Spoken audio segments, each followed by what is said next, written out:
Por que o nome condutopatas? Porque a patologia, a apatia, a deformidade, a doença está na conduta do indivíduo. Então, ele é um indivíduo que ele apresenta uma conduta patológica.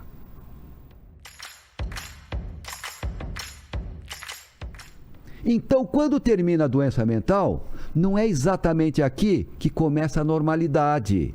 A normalidade vai começar lá para frente. Tem um espaço aqui, um E cinza. quem são os habitantes psiquiátricos desse interregno entre a loucura e a normalidade mental? Resposta: os condutopatas, também conhecidos como psicopatas.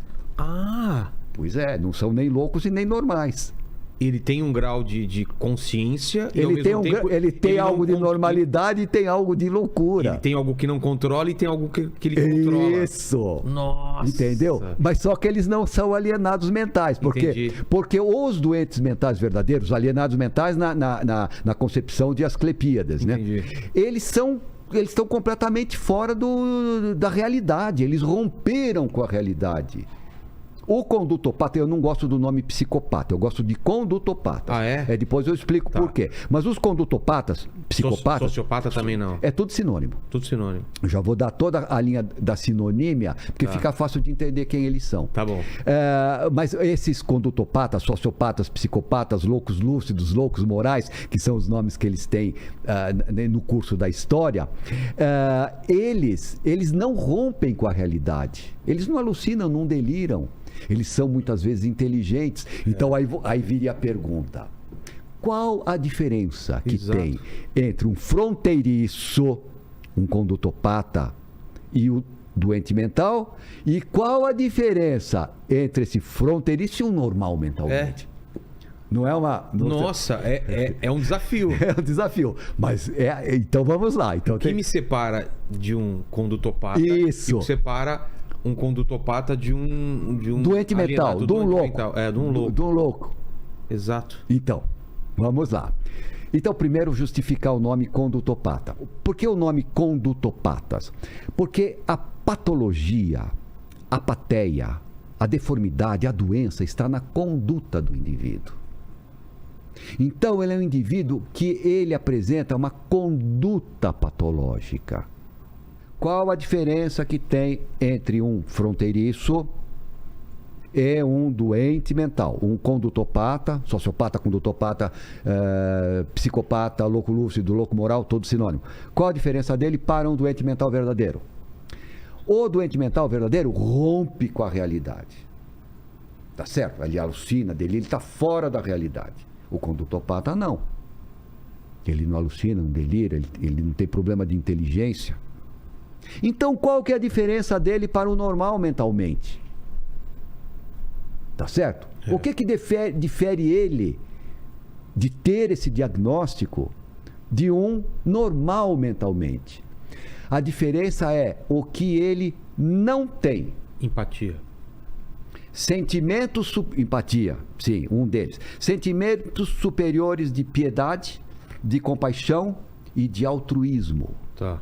Isso faz com que eles sejam absolutamente egoístas. Eles só pensam naquilo que interessa a eles e nada mais. Então, é clássica a pergunta que a gente faz quando vai examinar condutopatas, já suspeitando que ele vai ter esse diagnóstico. É clássica a pergunta, escuta, você está arrependido do que você fez? Claro que estou, doutor. Eu estou preso há 3 meses. Estão me chamando de monstro. Quer dizer, não é com aquilo que ele fez à vítima. Ele não está arrependido com a ação, ele está arrependido... E todos os condutopatas são iguais. É o que estão fazendo com ele. É o que recaiu sobre ele. Porque se não tivesse recaído, é zero arrependimento. Você tem também um desejo deformado. Desejo? Desejo. O que seria isso, o desejo deformado? Por exemplo, eu quero matar aquele indivíduo para ver cair, porque eu acho graça. Ou para ver como é um corpo. Eu gosto de ver o corpo por dentro cair, do corpo. ou abrir um corpo, sei lá. Ou algo nesse sentido. Sei. Ou fazer uma maldade. E atirar em animais para ver correr, pôr fogo no animal. São desejos deformados. Entendi. Tem- E outro também, que tudo isso é um grande pacote. Né?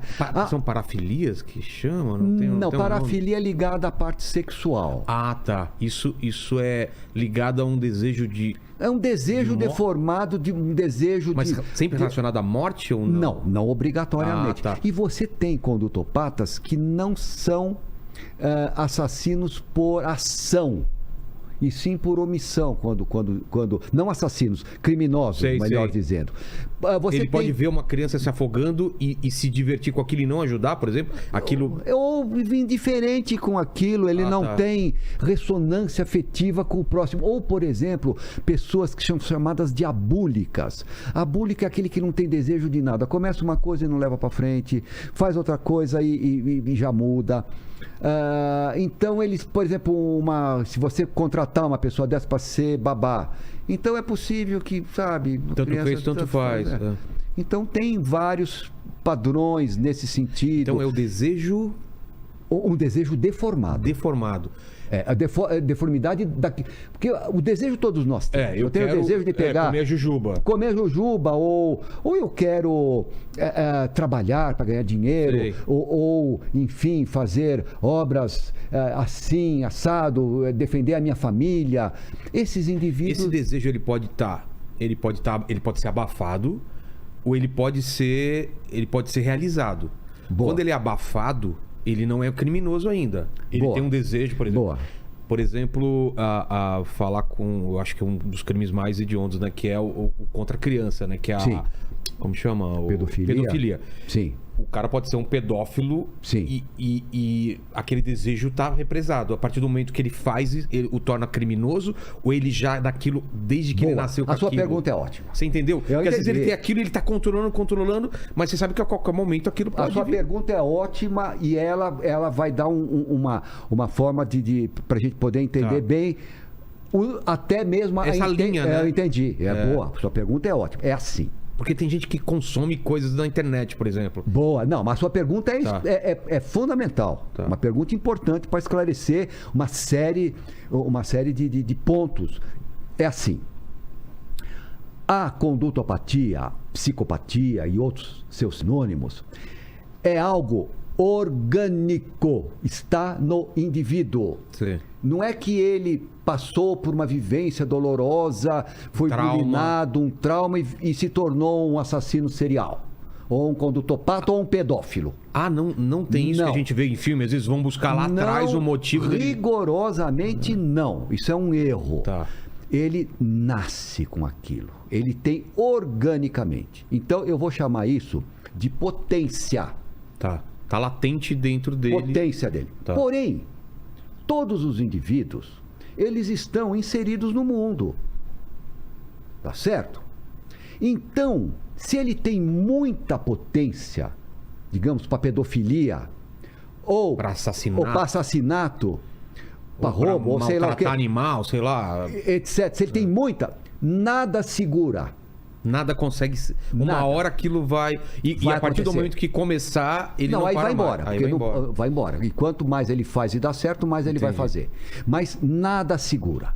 Porém, se eu tenho esta potência, mas é pequena, é uma pequena potência, Entendi. e eu estou no meio social altamente favorável e bom, e sem. Pode ser que eu seja apenas uma pessoa meio estranha, mas nunca vá desencadear. Entendi. Agora, se esse mesmo indivíduo, com essa pequena potência, está num meio social desfavorável, ruim, agressivo, desencadeia. Entendeu? Potenciato. Nossa, agora eu entendi muito bem isso daí. Então, mas o seu trabalho, ou o trabalho de alguém que está convivendo com essa pessoa e percebe esse desejo represado, qual que é o trabalho? É você denunciar? É falar para ele procurar ajuda? Porque é um perigo, né? Quando que essa pessoa vai cruzar essa linha? Você faz uma pergunta que é quase que irrespondível. Não tem como, né? Não tem como. É, Você né? sabe por que não tem como? Porque essa pessoa não vai falar quando sobre você isso. convive, você e tem algum problema, e não sei o quê, a sua tendência é, às vezes, como pai, minimizar, às vezes, marido e mulher é aumentar. Então, não tem como. Isso é para especialista. Mas esse conceito de potenciato, a potência é minha, orgânica, inata e muitas vezes hereditária. Ah, é? Não que um condutopata vai gerar um outro condutopata. Mas pode ser um caso de alcoolismo gerando um condutopata, uma esquizofrenia, etc. Então, isso Por que eu perguntei isso? Não existe linha direta assim. Porque às vezes você pode ver numa criança alguns atos de maldade. Como você separar aquilo? Falar, putz, se eu não cuidar disso, ele pode virar um condutopata. Posso responder? Claro. Deixem as crianças em paz, porque a criança... Na infância e na adolescência são períodos muitas vezes condutopáticos normais. Porque qual o adolescente que não está rompendo com o pai ou com a mãe? Não digo todos, claro, mas muitos podem estar rompendo com os grupos. Então, este diagnóstico só é possível na maioridade. Antes é perigoso, porque você vai errar. Mas, por exemplo, uma criança que gosta de maltratar animal, por exemplo. Porém, agora vem uma coisa. Porém, quando a gente examina adultos verdadeiramente condutopatas, eles sempre apresentam esses traços de deformidade na infância e na adolescência. Então, vamos lá. Nem todo traço condutopático, psicopático na infância e na adolescência vai dar um condutopata. Certo. Mas todo condutopata teve. Entendi. Entendeu? Então isso... Mas aí eu acho melhor deixar para especialista, deixa as crianças. O período de adolescência é assim mesmo. Eu acho que a gente não pode psiquiatrizar a vida. E claro, uma criança maltratando um animal... Tem que colocar os limites, né? Papai, mamãe, vem cá, o que você está fazendo para ele? O que você contou? Às vezes é culpa pode ser culpa dos pais. Entendi. Então, eu acho que não dá para generalizar. Acho que nós estamos conversando no geral, mas basicamente é isso. Entendi.